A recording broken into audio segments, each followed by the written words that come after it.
भगवद आश्रय ही मोक्ष दिलाता है, भगवद आश्रय ही प्रेम दिलाता है, भगवद आश्रय ही हमें इस भव सागर से मुक्ति दिलाता है। सच्ची मानिए, आश्रय हृदय से ले लिया जाए प्रभु का, और फिर कोई विषय हमें भटका दे तो भी परिणाम हमारा मंगल ही होगा, क्योंकि प्रभु का स्वभाव है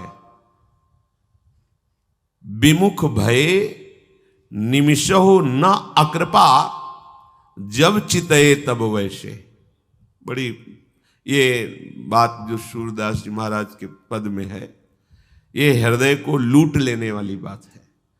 प्रभु का आश्रय लिया और कुछ समय भजन किया, फिर विमुख हो गए, तो ऐसा नहीं कि प्रभु अकृपा कर देंगे। जब लौट के देखोगे तो वैसे ही उनका प्यार दुलार मिलेगा, वैसे उनकी बाह आपका आलिंगन करने के लिए फैलाए। आ जाओ तुम मेरे हो। विमुख भये निमिषो न अकृपा, जब चितये तब वैसे। कई बार बताया, ये विश्वास के लिए कहते हैं कि इस धर्म की परम महिमा है। जगन्नाथ जी के श्रीअंग सेवा में कुशंग से वैश्यागामी हो गए। अंग सेवियों ने संगोष्ठी की और उनसे कहा श्रीअंग की सेवा या वैश्या का संग, दो में एक निश्चय करो, दोनों साथ नहीं चलेंगे। तो उन्होंने श्रीअंग की सेवा छोड़ दी श्री जगन्नाथ भगवान के, और वैश्या का संग। ये विषय बड़ा बलवान है। ये बड़े बड़े विद्वानों की इंद्रियों में भी अपना प्रभाव दिखा देता है विषय। बलवान इंद्रिय ग्रामो विद्वानम अपि कर्षति। जब उनका अंतिम समय आया तब जगन्नाथ जी भगवान ने वैसे ही कृपा की जैसे अपने निज अंग सेवी पार्षदों पर करते हैं, और अपने पार्षदों को आदेश किया कि उनकी अंत्येष्टि क्रिया भी वैसे ही करो जैसे हमारे अंग सेवियों के विधान में होती है। तो उन्होंने कहा प्रभु, इन्होंने तो आपको छोड़ दिया था और वैश्या को स्वीकार किया था। उनका उसका स्वभाव है, मेरा स्वभाव नहीं है। एक बार जो मेरा आश्रय ले लेता है मैं उसे कभी छोड़ता नहीं। इस धर्म की बड़ी महिमा है, ये परम महिमा है। साधन करोगे तो एक नौकरी जैसा है, आप जितना साधन करोगे उतना आपको फल मिलेगा।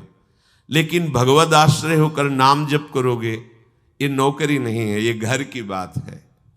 ये घर की बात, ये मेरा निज अंग सेवी है, भटक गया तो भी परिणाम वही दो जो मेरे अंग सेवी का होता है।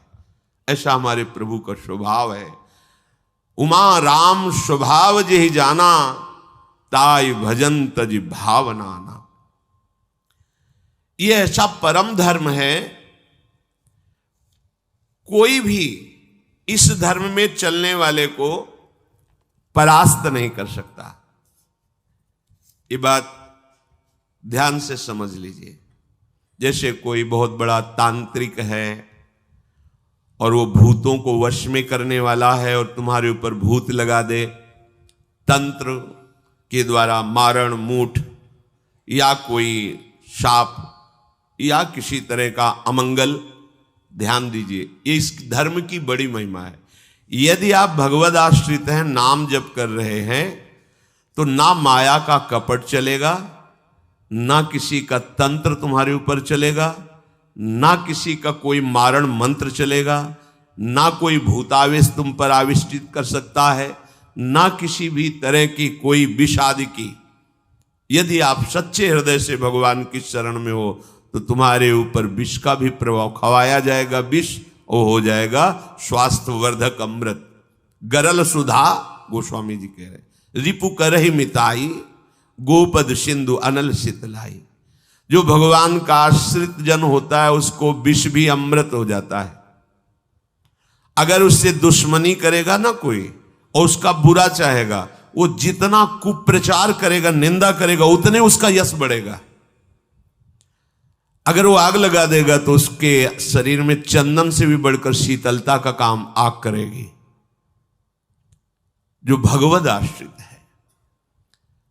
श्री हरिराम व्यास जी ने भी प्यारी जू के चरणों के आश्रित जनों को पुष्ट करने के लिए बताया कि राधा प्यारी के चरणारविंद शीतल सुखदाई, कोटि चंद मंद करत नख बिदु जुन्हाई। श्री राधा प्यारी के चरणारविंद शीतल सुखदाई। शाप ताप रोग शोक दारुण दुख हारी, लाल इष्ट दुष्ट दलन कुंज भवन चारी। हमारी गोरी भोरी प्रियाजू के गोरे चरणारविंद का जिसने आश्रय ले लिया है, शरणागति ले ली है और राधा राधा नाम जप करता है, तो किसी भी ऋषि का साप उस पर लागू नहीं होगा। हरिराम व्यास जी कह रहे ये विशाखा सखी के अवतार है, कह रहे शाप कोई लागू नहीं होगा उसके ऊपर। ताप दैविक भौतिक ताप उसका स्पर्श नहीं कर सकता, कोई भी पाप उसे अपने अधीन नहीं कर सकता, किसी का भी तंत्र मंत्र उसके ऊपर लागू नहीं हो सकता, क्योंकि ये चरणारविंद लालजू के भी इष्ट है और ये चरणारविंद दुष्टों की दुष्टता का दलन करने वाले और हृदय में प्रेम प्रकाशित करने वाले हैं। कोई भी भयानक से भयानक रोग तुम्हारे शरीर पर हो सकता है, पर वो तुम्हें अधीन नहीं कर पाएगा। शाप ताप रोग शोक, बड़ी से बड़ी हानि होने पर भी तुम्हें शोक स्पर्श नहीं करेगा। प्यारी जू के चरणों का जिसने आश्रय ले लिया है,